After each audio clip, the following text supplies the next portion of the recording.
Welcome to the Decent Crypto Podcast. Today is Sunday, November 6th, and we are live from Lisbon with Matthew Blumberg. Matt, how you doing today, brother? Bom dia, everyone.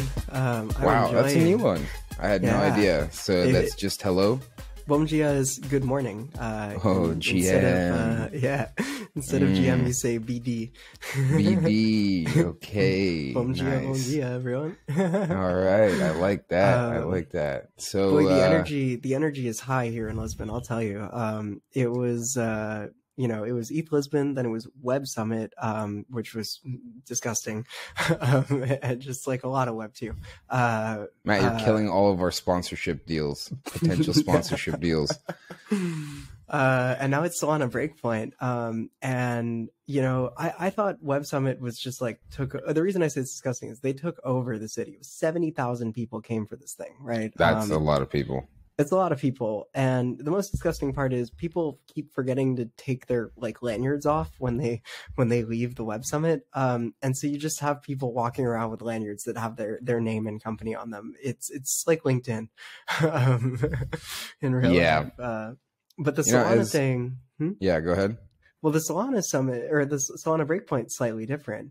For that, you have to people do remember to take off their badges, and you have to look in their eyes and see if they've, if they have that 1,000-mile stare of having lost a lot of money on Samo.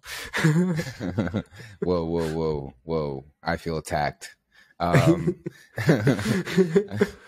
But that's great. The Solana people actually have a lot going on right now. A lot of recent news, recent as of like an hour ago. So Matt, breaking news, really unfolding story here. This is happening as we speak. Actually, I probably need to pull up Twitter, but FTT, the token, the whatever it is, I actually don't know. What is it? Governance token for the FTX exchange? Like what is FTT it exactly? Is the FTX token, and and what is it? It's just a governance token, like. No, they the way it works is every week some kind of equity thing. Every week they buy back and burn FTT equivalent to some percentage of the net income of the platform. Nice. So I guess it gets you exposure to FTX's revenues or net income stream. And it's pretty interesting because this token I think has generally been slept on. It came out and then it pumps and falls, right? And then completely slept on, but it has a very strong weekly pattern where it used to be you could just buy it going into the burn, it would go up 2%, short it coming out of it, and the rest of the week it would go down 5%. And it was just lather, rinse, repeat. It was pretty good. The problem is there was no liquidity because there's really only one market maker for FTT, and guess who that is? Alameda Research, founded by the man who founded FTX, Sam Bankman-Fried. So this all really started because Alameda's part of their balance sheet became public a couple of days ago, right? Yeah. Just on Twitter it came out, or what exactly?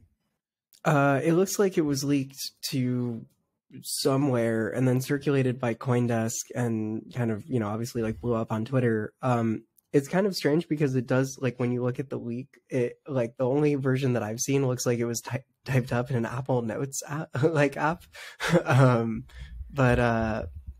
it doesn't go into full detail, but it does list out a fair amount of their assets. Why don't we go through them? Let's go through the balance sheet. So give us a breakdown, Matt. What exactly did this reveal? And then we'll talk about what the implications are. So I don't have the exact number up, but the first notable thing is Alameda holds roughly $1 billion worth of Solana, which is equivalent to, at the time this was published, was about 10% of the circulating market cap of Solana. That's pretty intense. Yeah, it's a lot of SOL. So what's the total market cap of Solana right now? Right now it's about 12 billion. They had a good week. A lot of good announcements coming out of Breakpoint. So for example, Google announced that they're making it easy to spin up a Solana validator on Google Cloud. They did this for ETH a week or two ago. It was, it's good to see because Google Cloud is just a fantastic product. It's so easy to use. It's like way easier to use than AWS in my experience. So I think it's going to make it really, like, you know, I've been talking about wanting to spin up an ETH validator, and we've been talking about wanting to spin up a Sol validator. And, you know, now that you can do it in like 2 clicks on Google Cloud, like, well, actually, you know, like that becomes like much easier in practice. Yeah. So anyway, so Sol was up like 10-20% this week. Is the bottom line. At time of publishing, though, it was closer to I mean, well, last year was the conference dump. Like Solana Breakpoint was like the peak of the like the tippity top, right? Yeah. But it's kind of funny actually if you look back. I think I don't know if this is true actually. It'd be funny to look back. Oh, there we go. The wine is coming out. Yeah, let's break out some wine. Let's break out some You wine. all thought this was coffee. It's not. I think in bull markets it'd be funny to see if the conferences consistently mark the tops, and then in the bear markets there's always these like random conference pumps because people are like, oh wow, there's still people building, like this is cool. I forgot about that one. Yeah, forgot about this. But yeah, here's the thing. Even with, well, okay, let's talk about FTT. So Alameda came out. They have $292 million of unlocked SOL, and then they have $863 million of locked SOL. So that'll unlock over some years. They have tons of random shit coins like Maps and Oxy and FIDA. So Maps is Maps on the blockchain V2, not to be confused with V1, which was also a multi-coin punt, or V3, which is called Hive Mapper, which is also a multi-coin punt. Maps on the blockchain. Let's go. Yeah.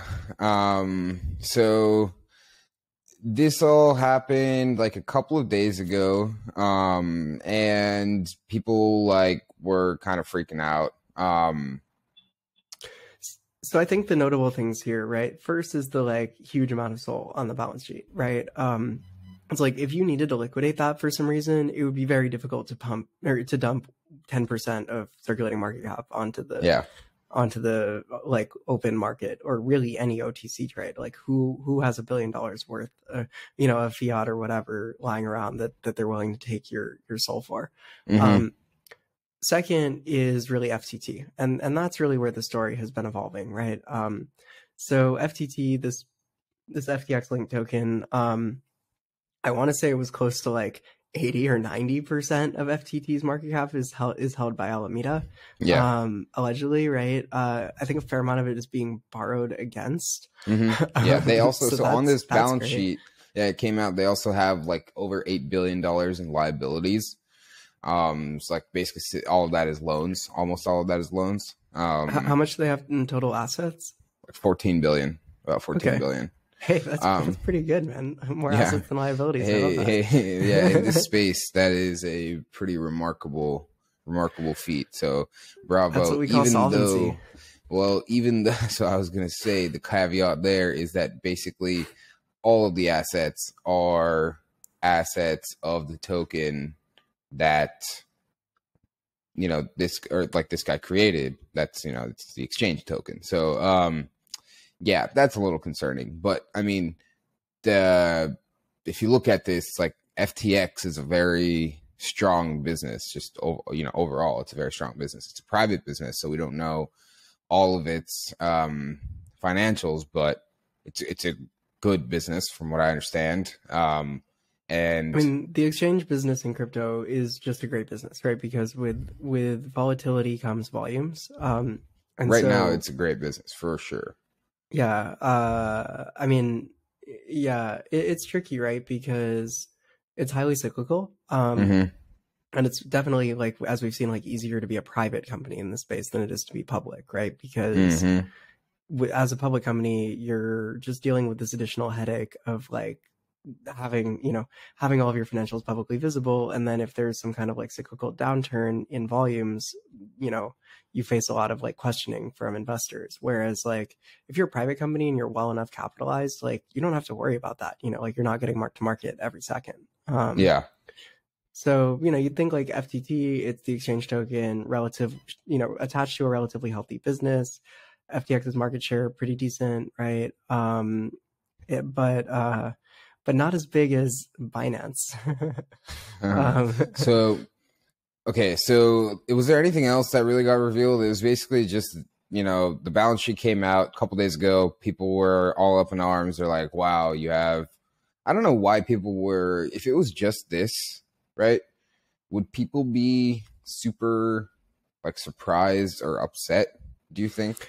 Because to me, it was like, okay, like everybody was like, wow, like Alameda owns basically all the float of all these like random shit coins and of FTT. And it's like, yeah, like, I mean, who did you think the holder was or the buyer was? Like, it's obviously this one group. Like, okay, maybe maybe you would think it's a little more distributed, like to some of these other VCs or some of these other players like Multicoin and Jump or like whatever. But I don't know. I kind of see that it's like if you have a vehicle where you can have 100% control of what you do with the assets. And there's also another token that you launched that like control, like you probably want full ownership of it. So from their point of view, I kind of get it, but like, I don't know, would you see this as super shocking, or like, did you see this as super shocking? So I think on FTT in particular, right? I'm not surprised because, like you were saying, like who else is going to be the holder of FTT, right? Yeah. Like who else in the world could possibly have a directional view on FTT, right? Like I speculate on a lot of things. I'm not like FTT's like not up there, right? It's just like relatively illiquid, not that interesting, it's every exchange lists a token, right? Except for I guess Coinbase and Kraken so far.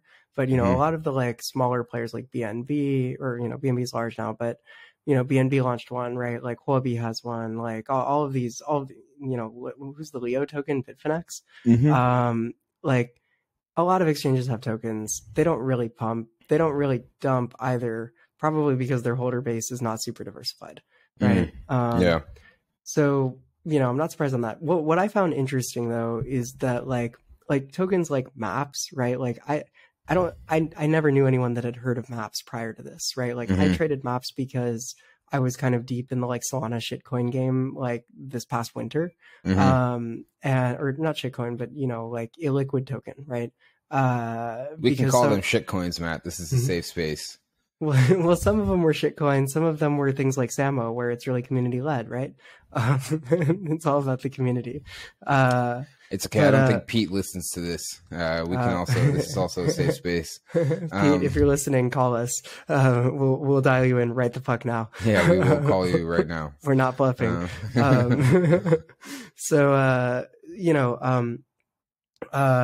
Like it's just interesting to me that like all of their assets are on the Solana blockchain. That's the thing. They're all SPL tokens, right? Like FTT, SPL token, right? Sol is Sol, right? Like Maps, SPL, Oxy, SPL, Oxygen, SPL, right?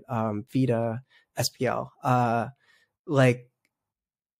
And then notable here is that like, the Alameda FTX Solana connection, right? With Sam saying, hey, like I'll buy all your Sol at $3, right? Like last cycle, right?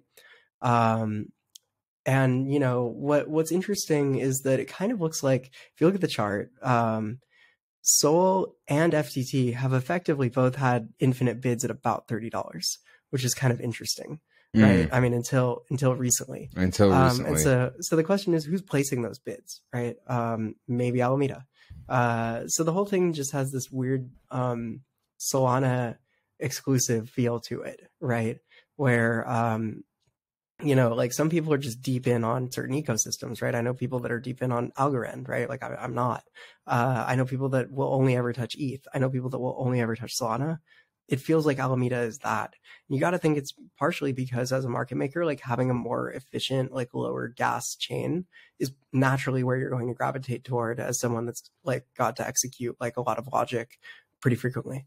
Okay. Yeah, it's all very reasonable to me. It's not, maybe you don't agree with it, and maybe You have issues with it, but like it all seems reasonable to me. Like just looking at it, it's like owning 100% of FTT, that's a lot. Owning 10% of Sol, that's a lot. Those are outsized positions with not insufficient liquidity if they were to get into a liquidity crunch, right? What we're hoping is that they won't. That is the main concern, I guess. Is just like I see so many like, okay, here's the thing. Everything on Twitter, if you look at the chatter around the Alameda balance sheet, and is like, oh wow, are we seeing another 3 Arrows Capital situation? This is like 3AC, just bigger. I don't think that's the case here. I think here's the interesting part. I could see the market testing it to the downside, like really wanting to find out if this is a 3 Arrows Capital situation. Because the amount of Solana that they have that's locked up, that everybody sees, it's going to be like, I don't know how these unlock schedules work if they're out in the public, but I don't think they are. At least like there's every websites entity and like Twitter accounts you can go to. It's definitely incomplete, right? But there's a lot of unlock schedule like tooling now. But what's not public is like, have they maybe done an OTC trade, right, on the lock tokens where it's just like a bilateral agreement that like whoever gets to buy it from you at whatever, or have they hedged maybe on FTX, or like somewhere else that they can get enough liquidity on perps to actually be like net neutral Sol. Another possibility, right? It's not accidental that their liabilities are quite a large percentage of relative to their assets, right? Yeah. No, that is true. Could you turn towards the mic just a little? Yeah, thanks. So okay, now let's get into what happened today. All this goes down. Caroline at Caroline Capital, who is the CEO of Alameda Research, tweets out this morning. She's like, some clarifications on the balance sheet. She's like, the part that was revealed is only part of our total balance sheet. We obviously have tons of other positions that hedge against some of these positions. I'll just read it out. A few notes on the balance sheet info that has been circulating recently. That specific balance sheet is for a subset of our corporate entities. We have over $10 billion of assets that aren't reflected there. The balance sheet breaks out a few of our biggest long positions. We obviously have hedges that aren't listed. Given the tightening in the crypto credit space this year, we've returned most of our loans by now. So basically she's saying this is outdated information. Stop fudding, you idiots. Right when she tweeted this out, FTT pumps a clean 10%. Like literally just single candle up, liquidating everybody who was short. And then something about 25 times funnier happens, which is that CZ of vaunted Binance fame tweets out, I'm just going to read it.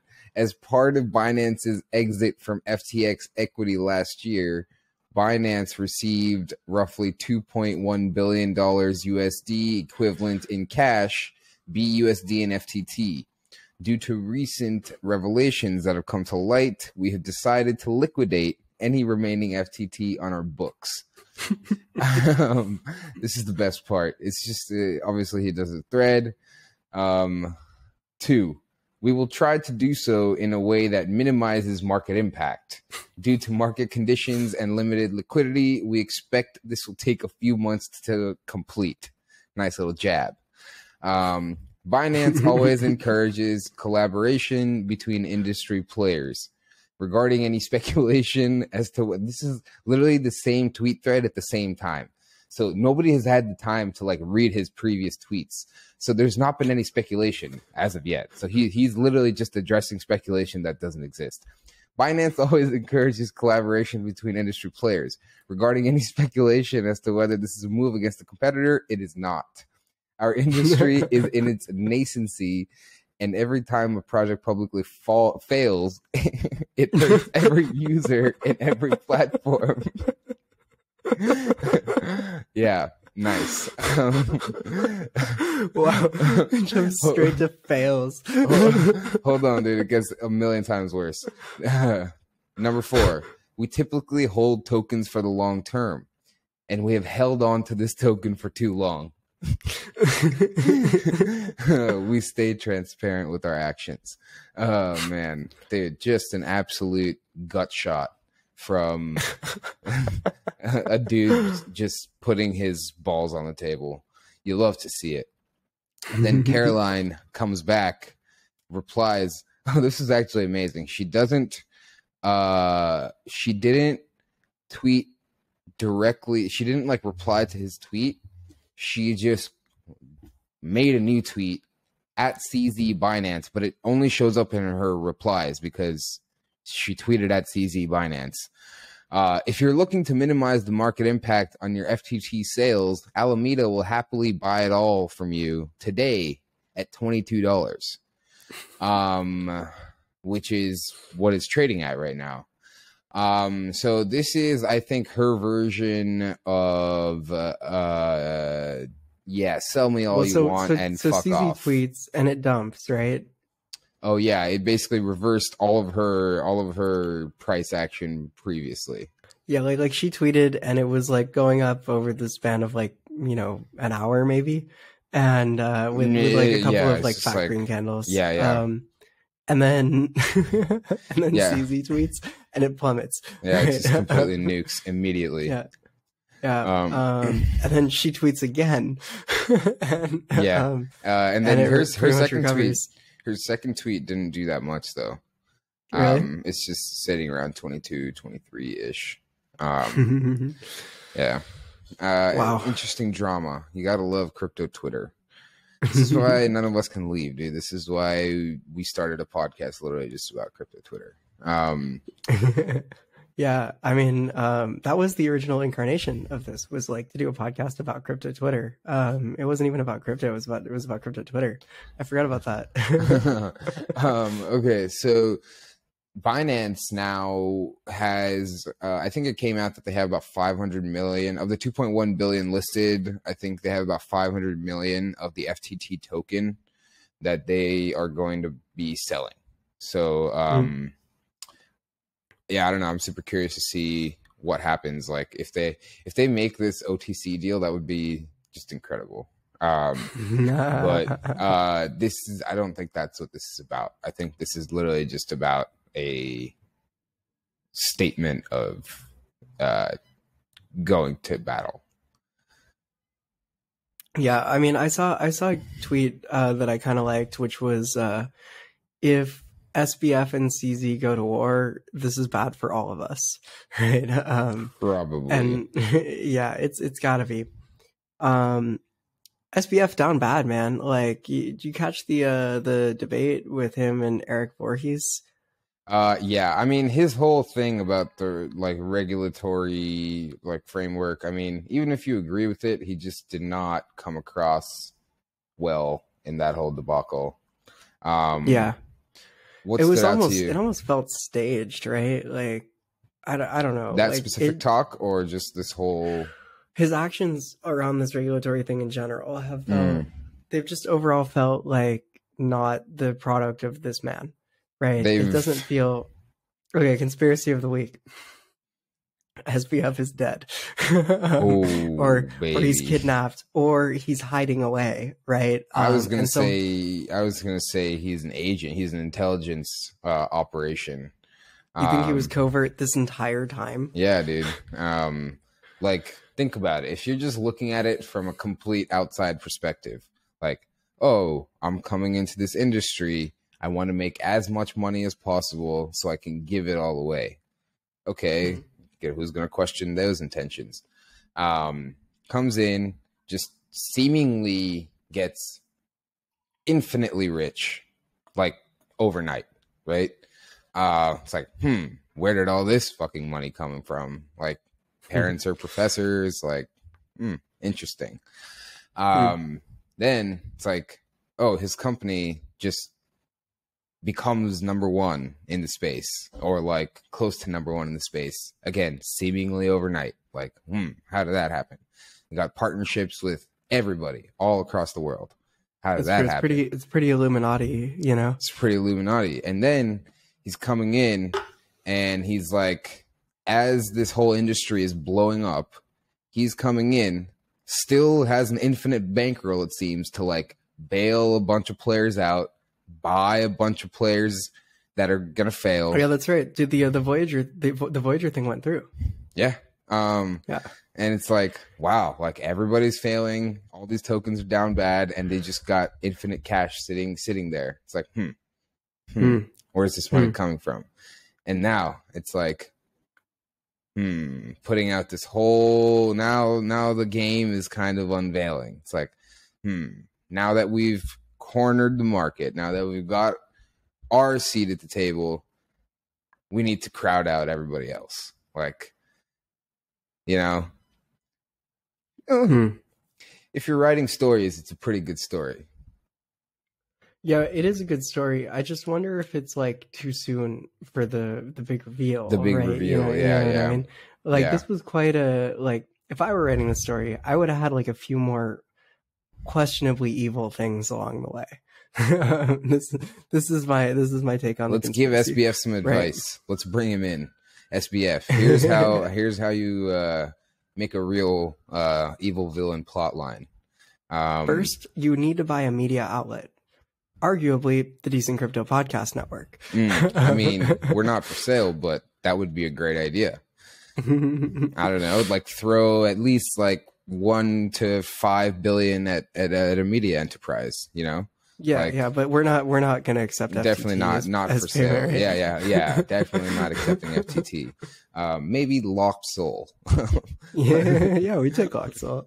But yeah, I mean, the man needs to, like, did you see that video they made about him being like the most generous billionaire in the world, and he's like literally handing out cash? It's like, yeah, it was all over TikTok, dude. Bro, like how to make people think you're the most cringe human in the entire world. Now compare this to CZ, who used to do these videos of him just like pressing go and like burning like billions of dollars worth of BNB. You remember these? Yes. Dude, he'd just be like, so I'm burning them. This is like in like a nondescript office, like somewhere. Like sitting in a cubicle pressing go.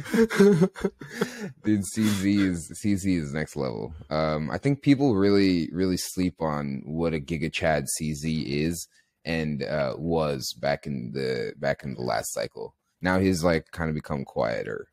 Yeah, but see, now this is the villain move here, right? This is what I'm saying. Like, you know, SBF is just a little too loud. On the nose. Right? Yeah. And the funniest part is CZ like, planning. Yeah. So here's the thing: CZ is like. CZ also, like, I'm unabashedly just a massive fan. Like, I love the dude. Also, just to clarify, like, we don't actually think SBF is an intelligence operation. No, like, this is just that was part of our of the week. That was part of our. No, we're naming the segment, right? We're gonna name it Tinfoil Matt. Tinfoil Matt. Wow. Wait, did we talk about this? But it doesn't even matter. That's so good. Oh, wow.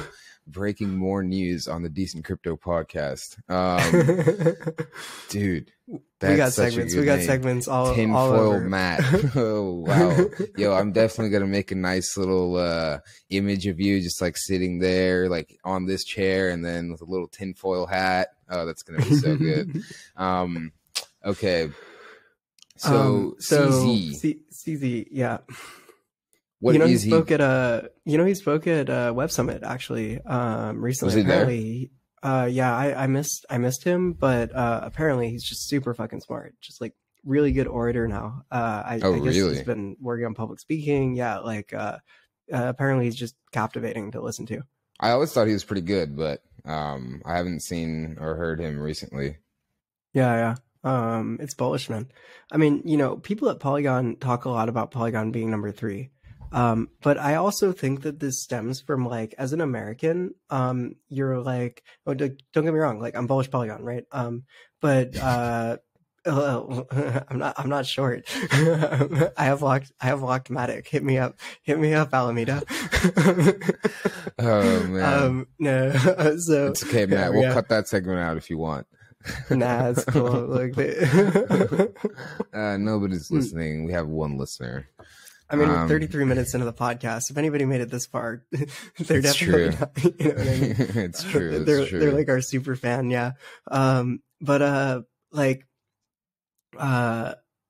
thing is, people in the US, it's really easy to forget about Binance, but it is the like 1,000-pound gorilla in the room, right? It's definitely the number 2 smart contract chain, like by users, by volume, by TVL.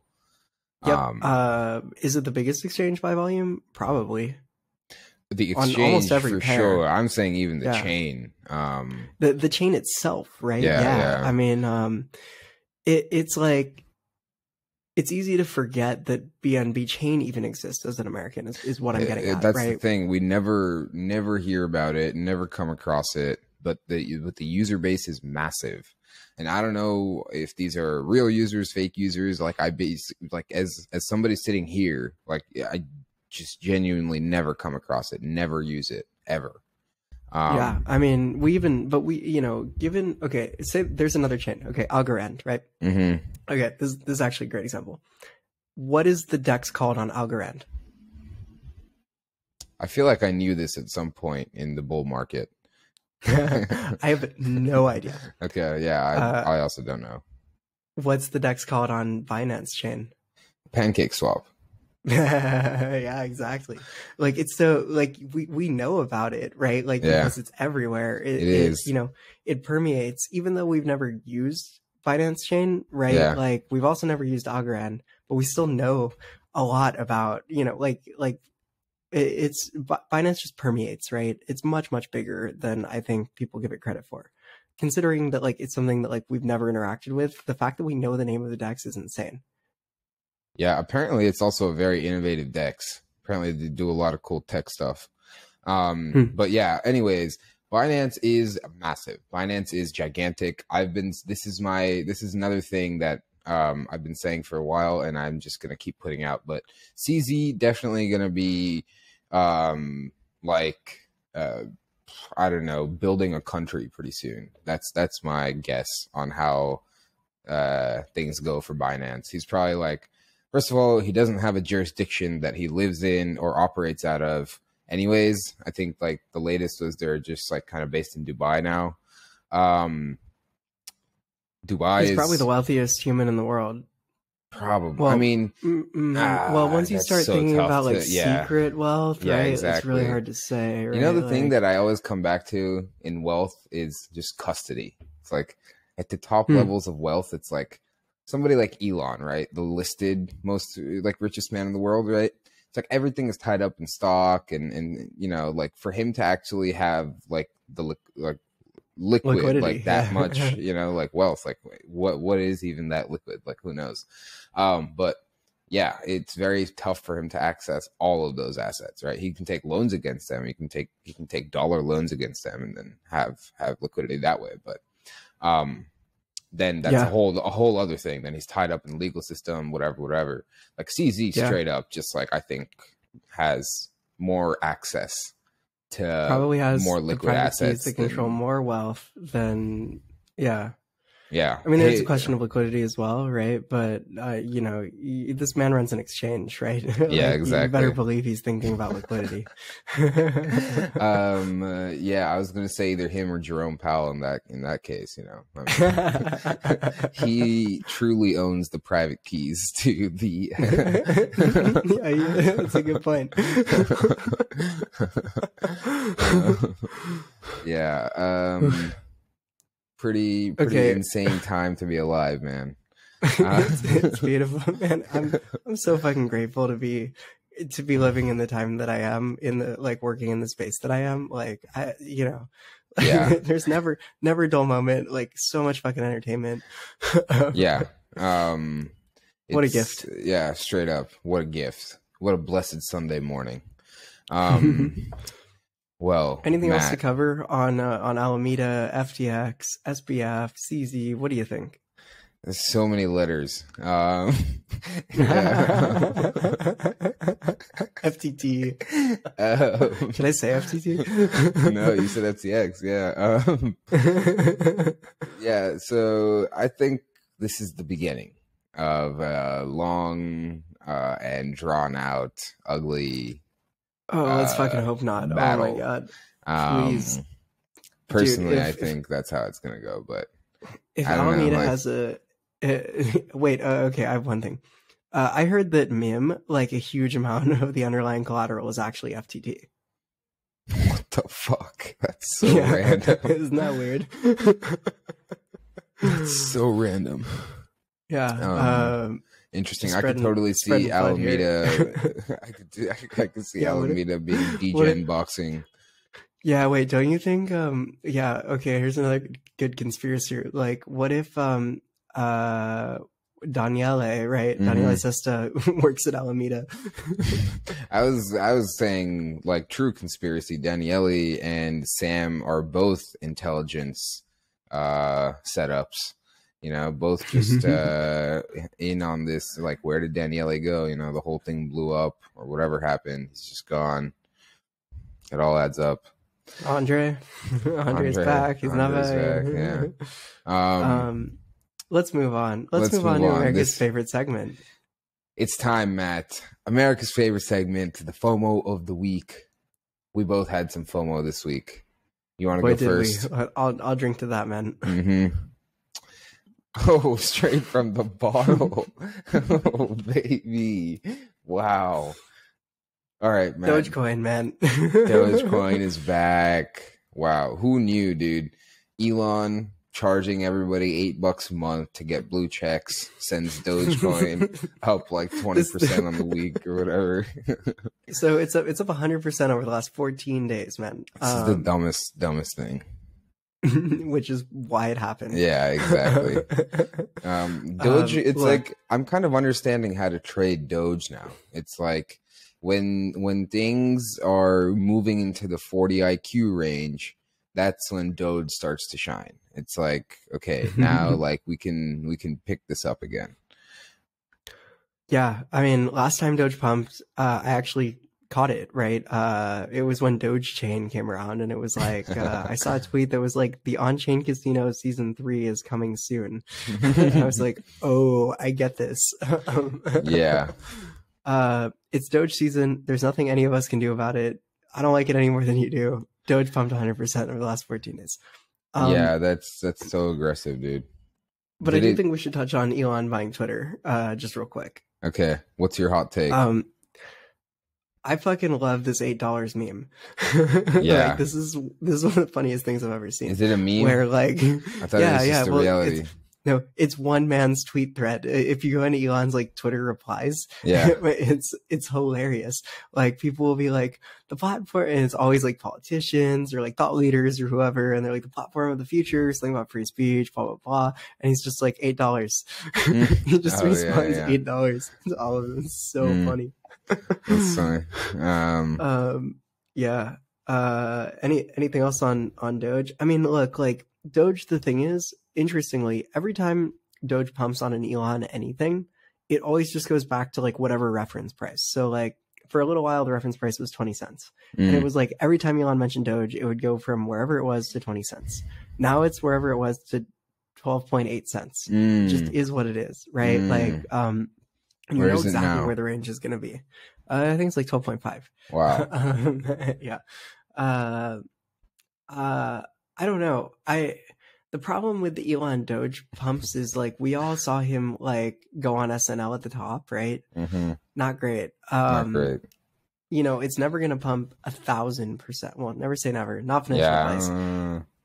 It's hard to see it pumping to $1 on the back of anything Elon related, right? Because you saw that like clearly he wasn't going to buy your bags, right? And also he was like down to like go on SNL, and like at that point like everything dumped, right? So it wasn't like the, you know, beautiful like Doge orgasm that like everybody saw coming. Instead, it was just like the sell the news moment. And every Elon tweet about Doge has to now in capture like both the run up and the sell the news moment. So that's, Doge is a tough one, man. Doge is a tough one. I will never touch Doge as long as I live. Unless it becomes the currency of Mars, in which case, I'm down to pay for a flight to Mars in Doge. You can take my money then, Elon. You win. Yeah, my FOMO of the week, the Art Gobblers. Oh god, tragic. What the fuck are these things, man? I've been waiting for this episode because I just like cannot bring myself to do the research. So Art Gobblers are actually a really funny thing because they are they're created. This is the weirdest mashup of all time. They're created by the creator of Rick and Morty, and also by Paradigm. It's just the weirdest fucking mashup in the whole world. Yeah, I don't know like why. Can I ask a 40 IQ question? Yes. What is Paradigm? Paradigm, they do a ton of shit actually. Like I think they have a research arm, they have a venture arm, mostly research and like long term like venture style investing. Is it like Delphi? Yeah, but way bigger. Huh. Oh really? Oh yeah, way bigger. The founder is like one of the guys is Fred Ursum, who's the founder of Coinbase, and the other guy is Matt Huang, who's been just around for a long time, like super sharp guys. I only know Matt Huang's name from Twitter. Interesting. Yeah, okay, he's great. But yeah, anyway, so this research / VC firm and the founder of Rick and Morty, and they're like, you know what, you know what the world needs, dude. It is so strange. I'm just gonna read you the first couple paragraphs. They have a white paper. The white paper is actually really cool. It's worth reading. Introduction, overview. Art Gobblers is a decentralized art factory owned by aliens. As artists make cool art, gobblers gain cultural relevance, making collectors want the art more, incentivizing artists to make cooler art. It's also an on-chain game. Systems. Art gobblers are called art gobblers because they gobble art. In particular, eat art that artists draw using our draw tool and turn into one-of-one NFTs using in-game resources. So they have this whole like actual like studio type thing that you can use to like create and mint the NFTs. It's just like a little like you can just go in there and like draw, like I don't know, it's just a very simple thing, but it's they're one of ones because like the gobblers eat the art and then every piece of art is unique, so then every gobbler becomes unique as a result. Yeah. There's a whole white paper. We'll link it in the show notes if we remember, but the point being, you had to like do this whole thing and like make the art, and they've announced it like going back a couple of months. They put this white paper out like 2 months ago, and they selected a whitelist based on everybody who did this, or like I think 2,000 people got in, and can we have a brief aside? Yeah. Did you see all the tweets where they use identical words to describe it? Where they're like, art gobblers are going to change the world of art or something. And then it's like, disclaimer, I am on the whitelist, but I genuinely believe this. And then there's like all these accounts that tweeted the exact same thing, like word for word. Why? I don't know. It must have been someone in the whitelist Discord that was like, hey guys, like, if you're gonna like tweet about it, like make sure you put like a little disclaimer that like, you know, you're on the whitelist, right?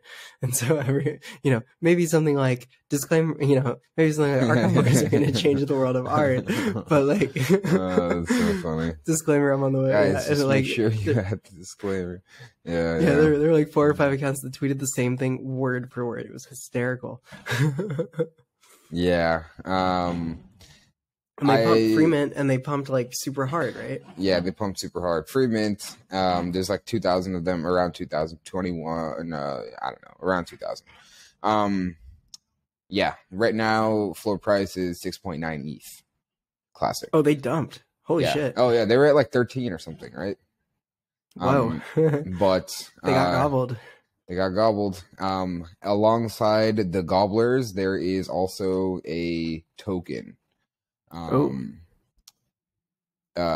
token is like literally meant to go down. It's like literally meant to be worthless. What's the token called? Goo. Goo. Goo. It's like, the white paper is actually really funny, like the way it's done. It's like they have a chart of like the total supply of goo, and it just doesn't give you any details, and it's just like an infinite curve. It's just like it's just exponentially going up. There's no numbers. There's literally no numbers. No. It just goes like that.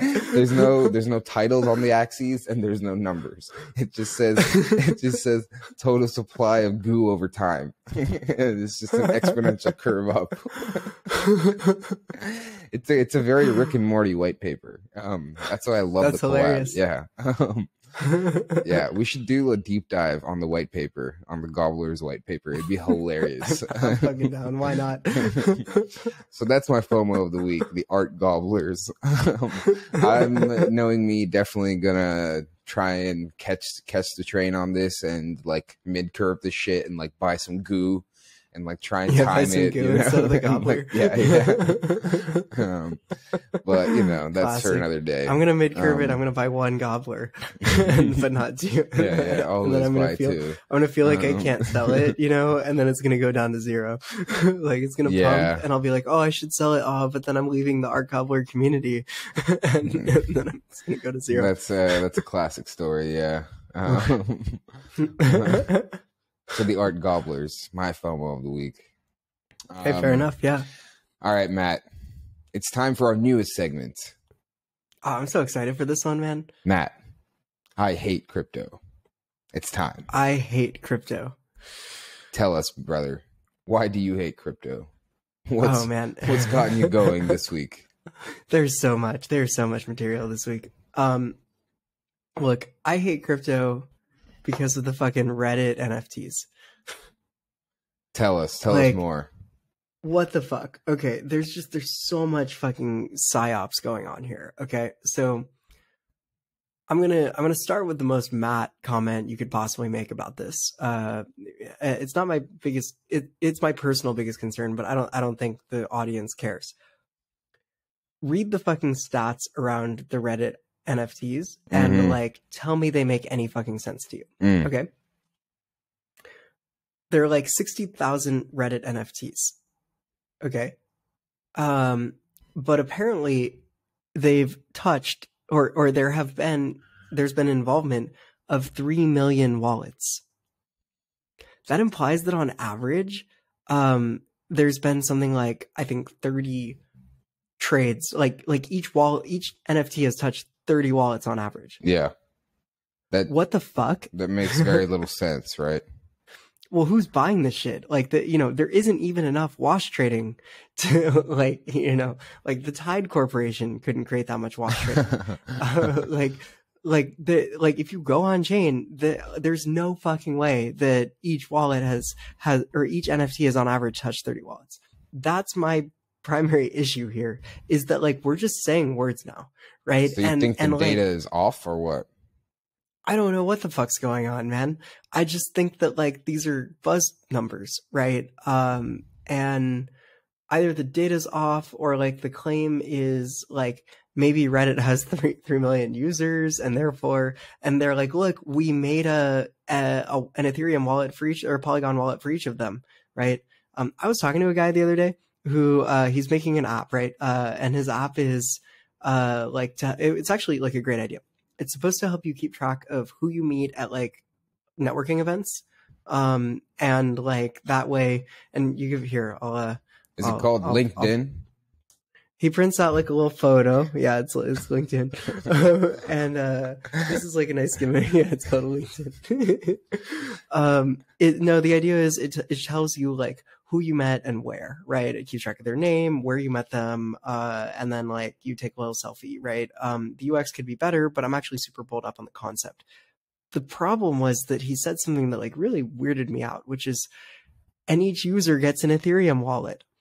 And I'm like, all right, I don't know what you mean by that, right? Like, wallets don't exist, right? They're just like private keys in theory exist, but until they're used, like they're not on chain, right? My guess is something similar happened with Reddit here, which is they're like, look, we made 3 million Polygon wallets. And it's like, yeah, but like if they have no activity, then literally like you've just chosen 3 million private keys, right? Like, and like anything can be a private key. So that's the thing, right? Like, yeah, that's what I was gonna say. I was gonna say like maybe there is a thing where they're just airdropping tons and tons of like free NFTs to tons and tons of random wallets that don't even know that they're there, and yeah, that was my initial thought. But dude, 60,000 NFTs, 3 million wallets. What very weird. Okay, so it gets worse. It gets worse, right? Next step. The narrative that you've heard, right, is very much like, oh, it gets worse. The narrative that you heard has been something like the Reddit people dunking on Ethereum people, being like, oh man, like, you know, because Reddit, okay, here's how the narrative goes. Redditors have hated NFTs. They've been like, this is bullshit, right? Like the communities are not the same. Very like, you know, very anti-NFT group of people. And now they're like, ooh, but like the digital collectibles, I understand that. And that's what the NFTs are being called for them. The Reddit avatars. They're like, digital collectibles are great. So much better than NFTs, right? Everybody has had this narrative in the space. You think a single person minted a Reddit avatar that doesn't also like take fucking place in the NFT markets? Absolutely no fucking way, right? Like, you know, what's a Reddit avatar? It's like a profile picture if it's not an NFT, or it's a digital collectible. You think the people that are into digital collectibles are not also the people that already own like a lot of fucking bags of NFTs? Yeah. I would argue, of course not, right? So that's my hot take. I hate everything about this because I feel like people are making up narratives. People are saying like Web3 is like I have a fear, right? And my fear is that someday a lot of people get wrecked because they're using crypto in the back end without realizing that they're doing it. This sort of happened with Luna, where you had like neobanks that were like, we'll give you 20% or 10% yield on your stables, and in reality, or on your dollars. And in reality, what they were doing was taking those dollars and depositing them into Anchor, earning 20%, taking half for themselves and giving half back to the end customer who has no idea what's going on in the background. I actually think abstracting away shit like this, like, is we're not ready for that. Right? It's going to take a really long time before we're ready for that. So any blockchain today has security assumptions, and I think it's like really irresponsible to be saying that like where adoption is going to come in is like you know, abstracting away the crypto from the average user, and like who knows, maybe they drop their phone in the pool and like boom, they lose their private key, right? Like, or like someone hacks and like all the private, you know, hacks whatever app and like the private keys are exposed. I just don't think we're ready for that yet. And with this like digital collectibles narrative, that's what people are saying, is that like adoption is going to come from people that don't even know they're using crypto. They think they're just doing digital collectibles, and like, how great is that? We've onboarded 3 million users, right? Somehow through 60,000 NFTs, right? I take issue with a lot of it. Yeah, it's a very good point. I think, okay, I'll present the flip side of the argument here. So the thing that I do take issue with as well is the data being either misrepresented or, that makes no sense. 3 million wallets and 60,000 NFTs makes like literally zero sense. But anyways, with the narrative, right? Like where I think, if those stats are the actual, or are the stats, and like if nobody's really using this, like, the reason that's upsetting to me is that I think Reddit had an actual opportunity to use this as a way to introduce their, you know, your user base to, you know, these avatars or whatever. Like they basically just had an opportunity to actually integrate this into their product and like do it thoughtfully and educate users and actually make this like a cool thing within their communities. Like this is something that could, like, it just makes a lot of sense. Like if you just look at how NFTs have popped up, the kinds of communities that are like vibrant within the NFT space, and then if you look at what pops off on Reddit, it's like there's obviously overlap here, right? Like, you just need to figure out how to really make that happen. And I'm not saying that's easy, but I'm saying that they had an opportunity to do it. And I mean, I don't know. I don't know. It's like digital communities, right? Literally what it is. So, like, so are NFTs. Yeah. Right? And I don't know a single person that's used this. Like, I haven't used it. I haven't even like put the time in to play around with it. I haven't heard much about it except for just hype about how great it is, how many people are loving it. So dude, we flagged this in a weekly recap several months ago. Yeah. So that's the thing where it's like, there is a chance for them to expose a bunch of people to the idea of like digital ownership, digital property, and like really educate people on like, look, this is how it happens. And it can be very seamless, and it can just be like one button, connect wallet, and like this, and this, but it seems like they haven't done that. So, yeah, kind of a fumble of the bag. Yeah. You got anything else on I Hate Crypto, Matt? We'll save the other ones. We'll save the other ones. Yeah. I think there's enough. Anything else? Nah, I think there's enough. Anything else this week? I like to keep it positive. You know, I like a good old fashioned war. I fucking love crypto. Good old fashioned war of the Titans. Good old fashioned PvP. You know, bear market PvP season. Dude, I hate to say it feels that way with fiat currencies right now, doesn't it? It's bear market PvP season. No, I think it's literally just Jerome Powell going around just putting his dick on the table everywhere and being like, dominating. Yep, we're just gonna take this back. I really think you nailed it. I think CZ and Jerome Powell are the two most powerful people. Yeah, bro. Right now. Yeah, I think so. Them and Mr. Beast. Exactly. All right, on that note, we will wrap it. This has been the decent recap for November 6th. We'll be back in a few days with a deep dive. Till then, stay decent.